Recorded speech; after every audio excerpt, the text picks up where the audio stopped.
This is everything you need to do to prepare for the next update.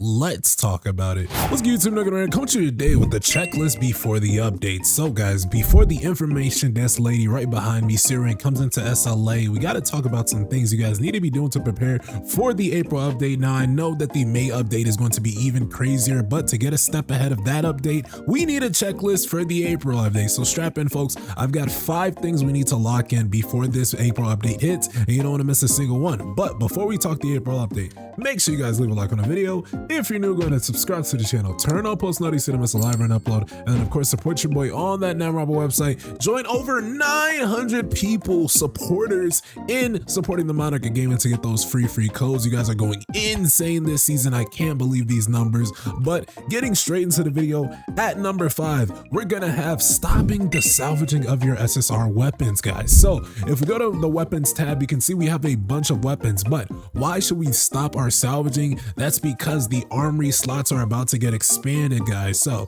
knowing that the armory expansion is coming into the next update, we can almost predict that we're gonna get an entire new page, which is going to mean an entire 6 new weapons to add to the armory. Now, if you're locking it on the armory, you probably will see something similar to this.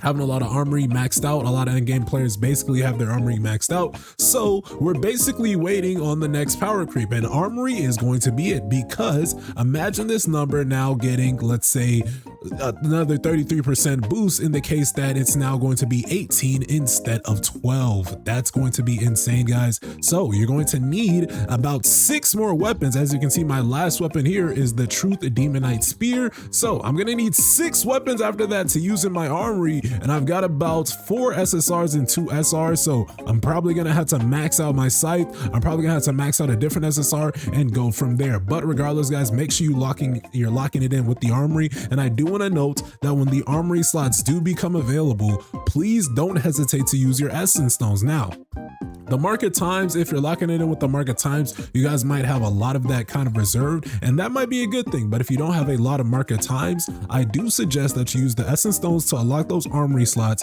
because the market times can be very much harder to come by. So those are my suggestions. That is what you want to lock in with on the armory side. Moving on to number 4, we got preparing for the Encore Instance Dungeons expansion. So guys, in this next update, the Encore and the Instance Dungeons are going to be expanded to 30 different tiers, and with these 30 different tiers, we are going to get not only new artifacts, but we're even going to get new bosses. So we need to go ahead and lock it in, because we might even get new Proof of Strong stages, seeing that we have 20 tiers in the regular tiers and then 20 tiers of Proof of Strong. So we might have some challenges as endgame players. All players are really going to have a challenge, because new artifacts are coming in, which means new metas are coming into the game. We're going to have even more metas to look forward to. We're going to even have even higher artifacts to grind, and you might want to stop going ahead and using your Encore and Instance Dungeon mission tickets, because players are starting to save this and people are even starting to buy more. As you can see, I have 186. I didn't have that much a week ago,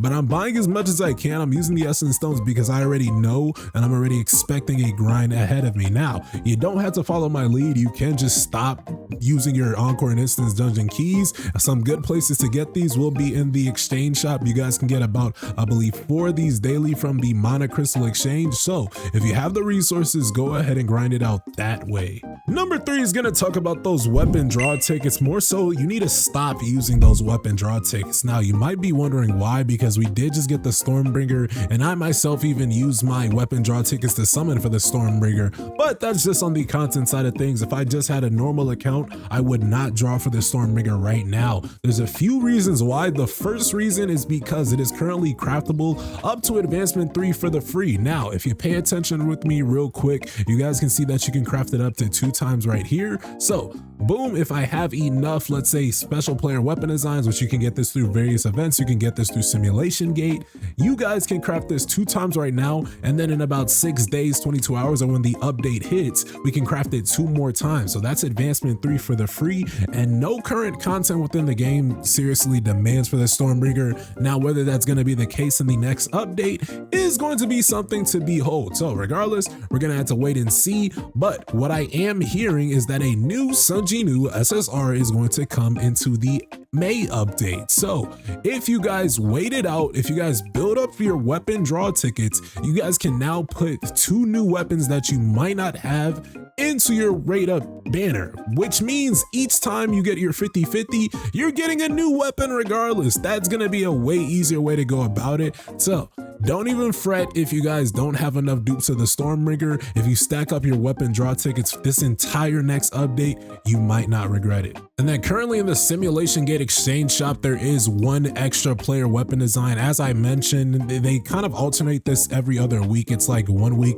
it's the Transcendent Blessing Stone or Blessing Rune, or it's going to be the special player weapon design. This week is going to be the special player weapon design, so make sure you guys grab it there. Number 2 is going to be finishing your timed events. So guys, there's various events going on within Soul Leveling Rise that can allot you guys various different special rewards. The first event to talk about is going to be that Battlefield of Trials challenge. So this time around, the weakness is going to be wind. So go ahead and clear this on the Sun Genu side. Go ahead and clear this on the Hunter side. Use your strongest wind team possible. Get as high as you can on these floors because you don't want to miss these rewards. We're talking 2,250 Essence Stones on each side. If you guys 3-star on both sides on every floor, you're looking at 4,500 Essence Stones. Honestly, can't be missed. And then of course, do not forget about your exciting spring outing, which is allowing you guys to get some free holiday SSRs, or the Jeju Alliance raid that's giving you guys a free legendary rune, and then insane exchange shop that can give you guys so much good rewards. But number 1, something that everybody's looking forward to, and it's gonna be that guild all-out war. So you guys are going to have to start getting all your hunters strong enough and starting to get between certain metas in Soul Leveling Arise, because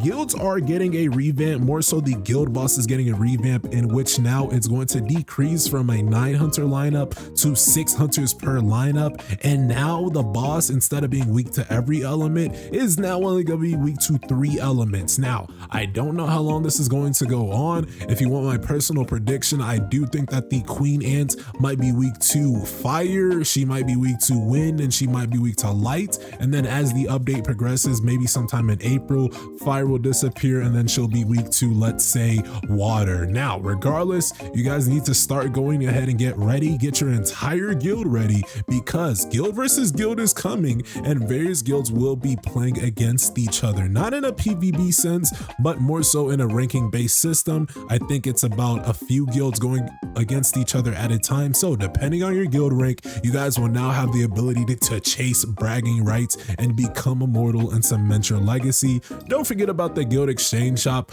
I'm pretty sure this might see a revamp, or might see some additions or some changes. I don't know if we're gonna start getting anything past the level 1s, because all of these currently say level 1s.